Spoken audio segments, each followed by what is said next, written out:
Am I here to connect with your person? Well, I hope so. Okay. So let me just say, what's your name again? Kim. I'm not here to connect with these people. Say your name. Shannon. Shannon, no. And you again? Your name? Karen. Karen. Danielle. And Danielle. I'm here for Nicole. Okay. Are you biracial though? Are you a boy or girl? No. Okay, you're deceased. Yes. Okay, so that could be a lot of things. That could be hanging. Are you hung? No. Are you a suicide? Are you a suicide? Yes or no? Are you overdose? Okay. Okay. All right, I'm ready for you. Are you male though? Because you're kind of confusing with your gender. If it ever be balls then. It's kind of weird. Okay, so you're a deceased male. Okay, you have a strange death. There is meds or something involved. Okay, and you're in the home, but you feel moved. Since you're doing that, let me do this too. You're doing a video of me? Mm-hmm. Okay. Do you want me to get the whole thing? I can stand in the corner. No, you're fine how you are. Just, if you'll make sure you get them as well at some point. I mean, not the whole time. Okay. We don't have to get I got this. Yeah, you got this. Okay. So anyway, so let me refocus on Nicole. Information in her highest good. Okay, so we're not going to talk about career change. Oh, I will say that. Career change. Okay. There's a ring, a love connection. Okay. Alright, and who's that lady right there? Let's see. With the black dress I like. Karen. No, that's going to tell me who you are. Oh. Okay. Okay. Are you family to her? Family? What about red shirt? They're like aunts, grandmothers, like aunties or two T's. Okay, are you her sister? Brown black shirt. Okay, maybe we'll see. She hasn't gained any weight. What are you talking about? You're being funny. Okay, so tattoo on the back. Okay, tattoo on the back. For me, thank you. Okay, there's a daughter too. Okay, is she your DNA though? Because hey. Yes, alright. Okay, so what happened the night you died? Tell me about that. Okay, you shook. Okay. You're aspirated a little bit. Asphyxiated is how we'll say that. On stuff. Who found you? Okay. Please tell them I'm sorry for finding me that way. Okay. They were in a position like they were reaching out for help, but they technically were not reaching out for help. But I think the way that they were found, it made it feel like the person who went in, they would have felt like they were either reaching out or they were trying to get to a phone or something. But to me, they're just like shaking or seizing or ODing or some kind of thing where they're like they're showing me they're shaking.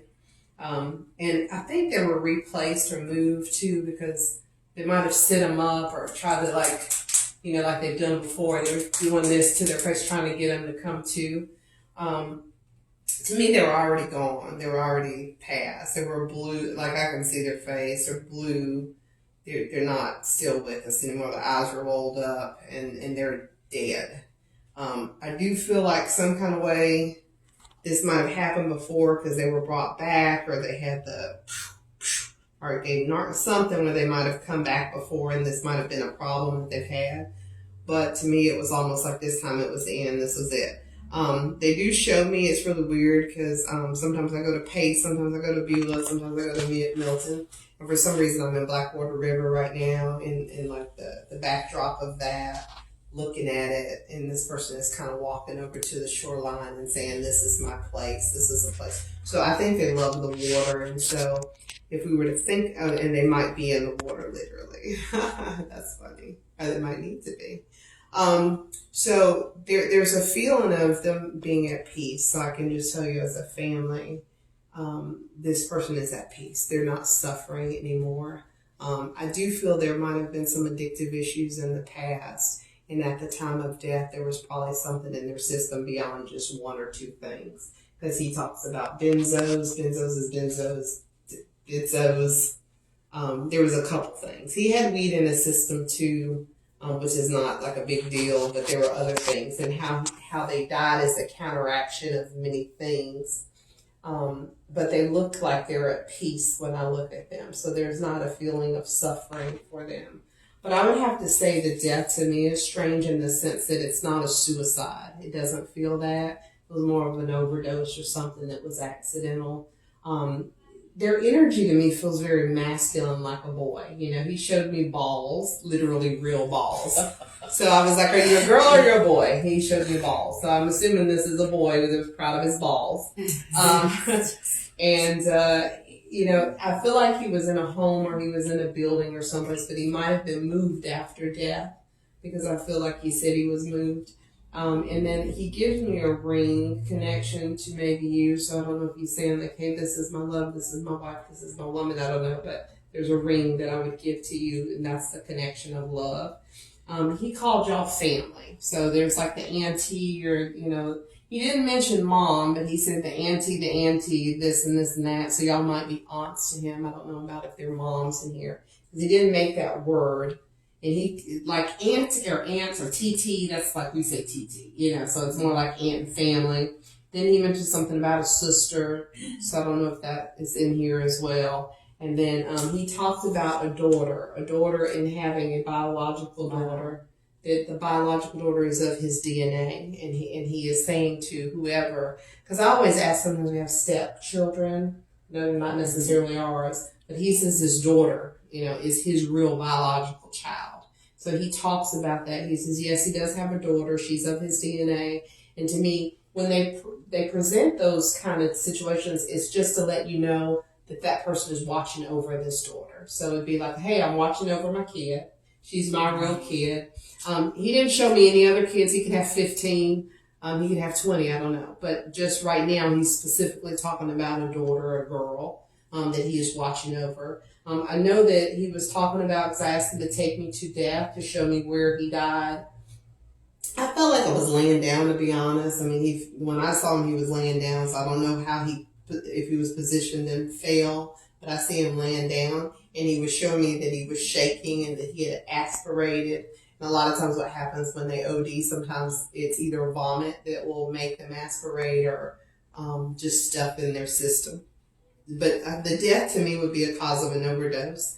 But he could have had his pixels red because of, to me, the feeling of choking, because I do feel like there was a choking connection to his death.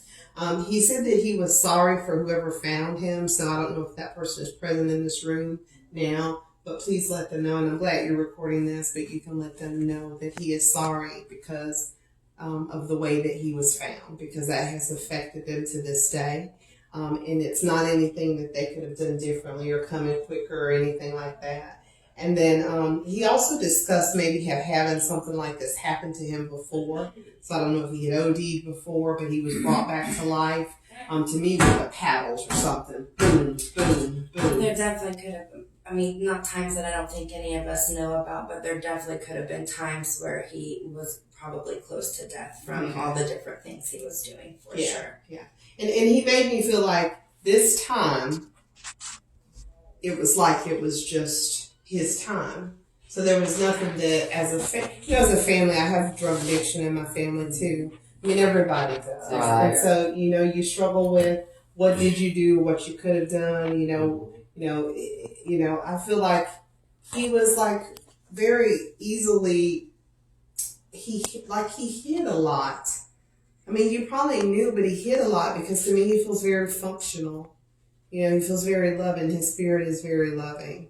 Like he's That's funny. exactly what he wanted. I mean, like He's so funny. Like y'all don't see him, but he's just doing all this weird stuff. Like he was very weird. He's the balls thing is him all the way. To show you some balls. Yeah, he showed me balls. Yeah, like, that would be that would be him all the way. You're a guy. Because sometimes their energy is different, and I can't tell if it's male or female unless I see them. And initially, I just feel them, and then I see them. So it was like, I was like, dude, hey, are you a woman or a man? And he's like, I got balls. Balls in my face. Okay. You're definitely a guy. Wow. But yeah, he's got this thing that he likes to do. He showed me a daughter's bedroom, so she's got to be relatively young. This girl. No, she's Layla's age. She's 9. She's 9 now. Yeah, but she's young to me. So he showed me her bedroom. Which he didn't get to really But spend he's much there. time He's with a her spirit. after that one. He's a spirit. So what it would look like now. He sees Yeah. it now. He sees it now. And so how I look at it is I'm looking at it through a narrow door. There's a bed right here. There's a dresser right there. And for some reason, I want to say it might be white. And there's a lot of feeling of purple in this room. So she might have those colors in her color scheme. But I don't know. He's just showing me, and maybe that's his perspective of how he can look in on her and check on her. There's to let them know they live in Canada, so we don't We haven't had contact. Yeah, well, I talked to the mom, but through Facebook, but we've never got to meet the little girl or nothing. But But yeah. you know of it? Oh yeah, I can. And then also the person, I don't know exactly who found him. We know that there was a woman that was with him. They were probably doing the drugs together, but he had just broken up with another woman, which might be why he was in a different place. But also, I gotta tell you this. I'm gonna stop you this. There's no foul play. I needed to tell you as a family. Well, they thought it could have been an overdose, and just knowing him, he was trying to get off of heroin for a while, and that had been his thing. That was that, yeah. A lot of times they won't tell me heroin, they'll just do this. It's like a shoot up thing, yeah. And the benzos for sure. Xanax was that under benz? I don't know. I just know he had. I didn't ask him every specific thing, but I know he had a lot of different things. Yes, I don't doubt it. Yeah, he definitely had a lot of different things because he made me feel like in his blood.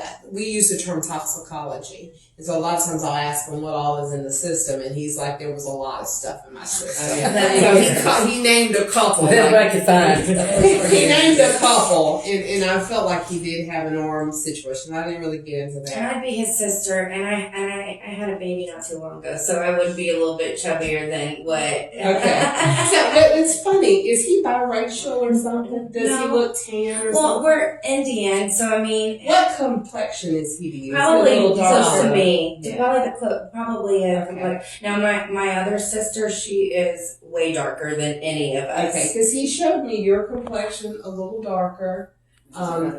Yeah, and so he was, but I knew that you were not biracial in the way that I know black and white. Right, so right. it was like, no, and that's why I kept asking him, are you biracial? Are you biracial? Are you biracial? And he kept telling me, no. But he kept showing me the different hues of your skin.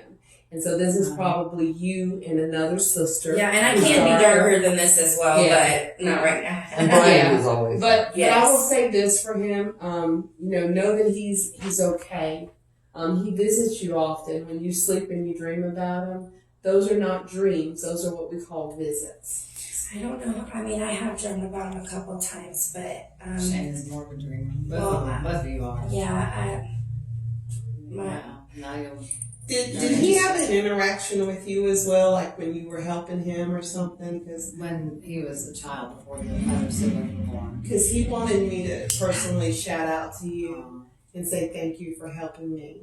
Like when you're young, sometimes you don't realize the mentors that are in your life. You are a mentor in his life, and don't feel like he failed because let's say there's depression that runs deep in him. I mean, Always. there's like. You know how like you can say you go to war, but you don't go to war, but you're in war? Yeah, like he has a lot of, to me, depression. Yeah. So he was fighting a lot. And so where you come in the picture is maybe from a young child, you were kind of like a second mom to him that he needed. And you got him through a lot of things, especially with the bullying and stuff at school. So there was things that were going on where he was feeling emotional stuff, and you were kind of there for him. So don't think that the end result is because either of y'all failed. You all did your part to make him live a lot longer than he would. He's had a lifelong history of problems. Yeah. So you were there too. Let me just see if there's any other shout outs specifically. He gives love to all of you, and what that means is he basically just, the way they show me is they hug in one big hug. Now for you, I get flowers to give to you. Like if you were to go in your backyard, there might be flowers that you planted, or you might need to plant some. I will say there's been some health scares, because on the other side, they pray for us and they help us. I know it sounds weird, but you've had some health scares recently, and he wanted me to tell you that you're going to be okay. Oh, awesome. So don't go doing anything crazy like stunt car driving and say, well, you know, they said I'll be okay.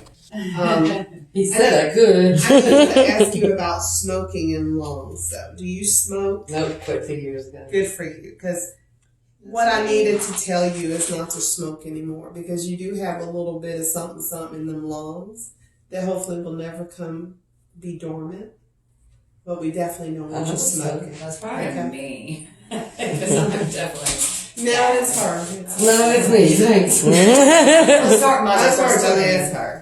Because she has a mole on her leg that's pretty pronounced. It's a above risen mole or something. Mm-hmm. I have to look for I know it. that I do. I have. She's got a birthmark. Well, I Okay, so I moved from her to you. It is above, and I do smoke. Okay, well, maybe you need to stop smoking. Yes, I do know this. I Okay, do know hold on, this. hold on. Let me do this in the way that we do this. I'll disconnect from you and I'll focus on the call. Let me look at boobs and lungs. Okay, so left, there was an abnormal. Left, abnormal. How about right? Okay, so there's magnolia, and there's whatever those things are, not really major. Have you had an abnormal left breast gland prior?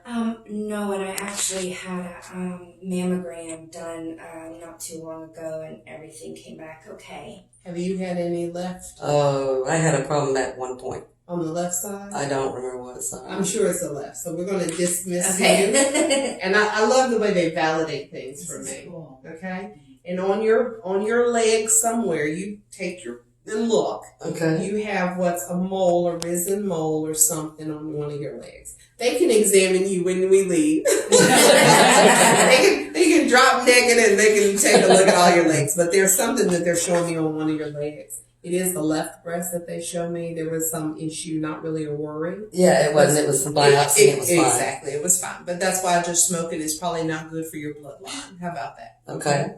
All right, we're done. We can't do another family? Is there? I guess there's. So I would like someone to reach out and do